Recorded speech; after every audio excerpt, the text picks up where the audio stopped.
Jack Boateng turned 18 on a Tuesday and nothing changed. He woke in the same government-issued bungalow he'd lived in since he was 6. The same beige walls, the same humming refrigerator in the kitchen, the same framed photograph on the dresser. 2 people he'd never met, standing in military uniform with their faces blurred out. His parents, supposedly. Dead in the war, supposedly. He sat on the edge of his bed and stared at the scroll. It sat on his desk where it had sat for the past 2 years, wrapped in faded cloth that smelled like old paper and something else. Something sharp and metallic, like ozone before a storm. The military officers who'd delivered it on his 16th birthday had been polite but distant. "From your parents," one of them had said, handing him a sealed envelope along with the scroll. Instructions inside. "Open on your 18th birthday." Jack had torn the envelope open the moment they left. "To our son, if you're reading this, we're gone. We're sorry. We wish we could have been there to see you grow up, to teach you, to protect you. But the war took that choice from us. Inside this scroll is your inheritance, your birthright. It will awaken when you're ready, when you turn 18. There's an insignia with it. When the time comes, you'll know what to do. We love you, we're proud of you, and we're sorry for what this will cost. Mom and Dad." Jack had read the letter 100 times in 2 years. It never got clearer. He picked up the scroll now, turning it over in his hands. It was heavier than it looked, bound with a silver clasp that wouldn't budge no matter how hard he pried. He'd tried everything, knives, hammers, even heating it over the stove. Nothing worked. The scroll remained sealed, mocking him. "Happy birthday to me," he muttered. He tossed the scroll back onto the desk and rubbed his face. 18 years old. Officially an adult. And still no idea who he really was. The world outside his window was waking up. Accra sprawled in the early morning light, a patchwork of old colonial buildings and new construction.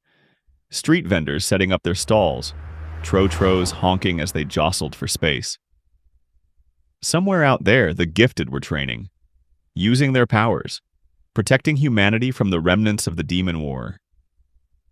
Jack had no powers, no gift, just a dead-end life in a dead-end house with a scroll he couldn't open.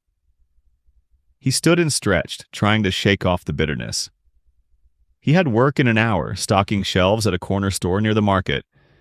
It wasn't glamorous, but it paid enough to supplement the monthly stipend the government gave him. Orphans of the war got that much at least. He showered, dressed, made himself tea and bread with margarine. Normal. Routine. Safe.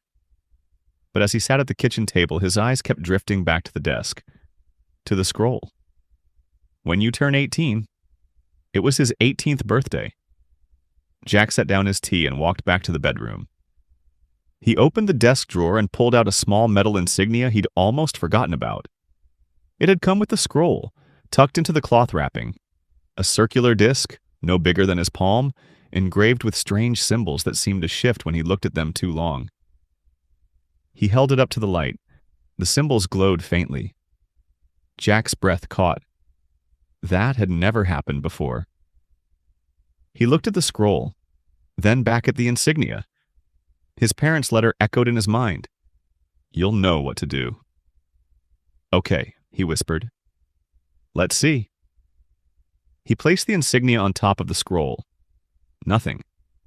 He pressed it against the clasp. Still nothing. Frustrated, he flipped the insignia over. On the back, etched in tiny script, were words he hadn't noticed before. They looked like a chant? An incantation?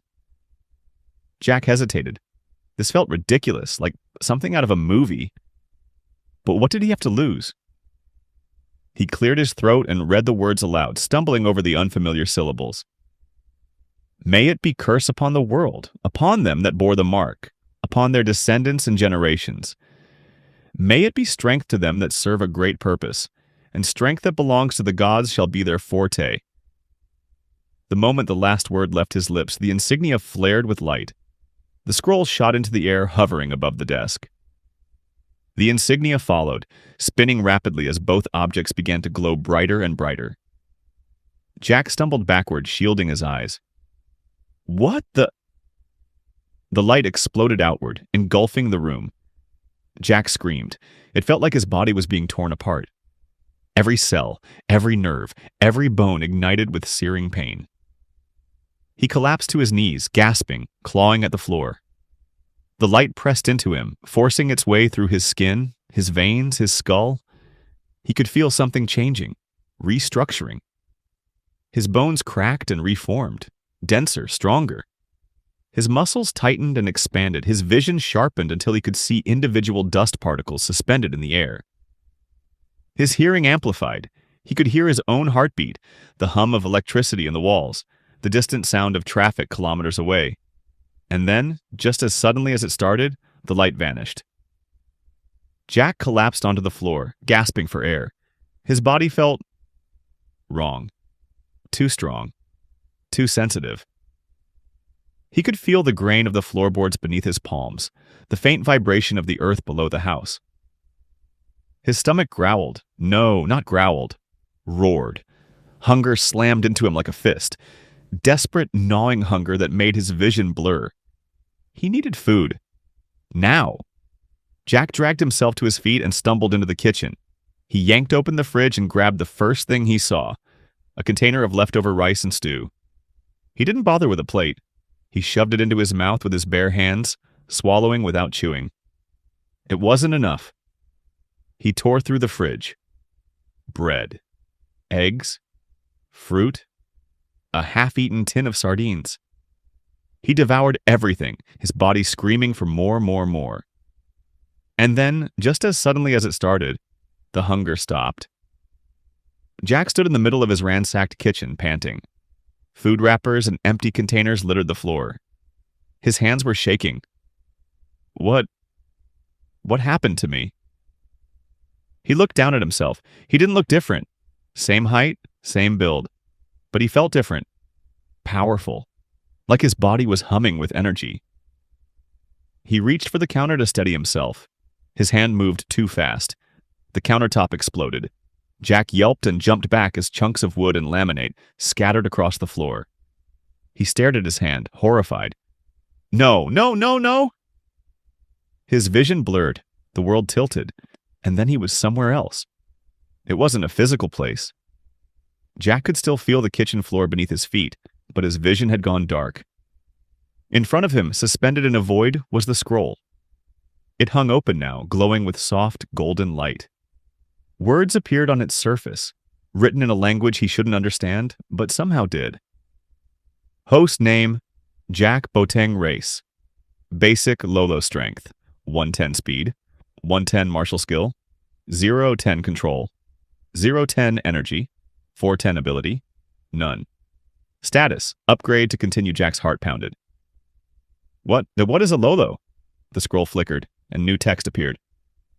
Lolo, a primordial spirit being that depends on food to gain strength. Titans of gluttony, constantly hungry.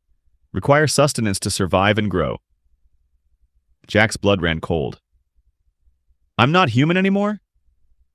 The scroll didn't answer. Before he could process what he was reading, the vision shattered. Jack gasped and found himself back in his kitchen, surrounded by destruction. His counter was gone. The table had a crack running through it. The wall behind him had a fist-sized dent. He hadn't even tried to do that. His hands were still shaking. His mind raced. A Lolo. A creature that ate to get stronger. His parents had left him this thing, and now he was... A knock at the door made him jump. Jack froze. His enhanced hearing picked up the sound of boots. Multiple pairs, heavy, military. The knock came again, harder this time. Jack Boateng, a voice called. Open the door. We're here on official business. Jack's mouth went dry. How did they know? How could they already know? The door rattled.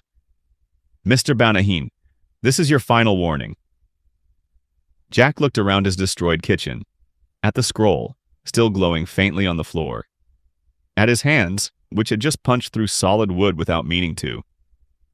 He had two choices, open the door or run. The door burst inward. This is Chapter 1, of Jack's weight-based power system, a 5-book series written and illustrated by Eli Bright Tamega. Book 1 is titled The Awakening. Don't forget to like, subscribe, share, and comment for Chapter 2.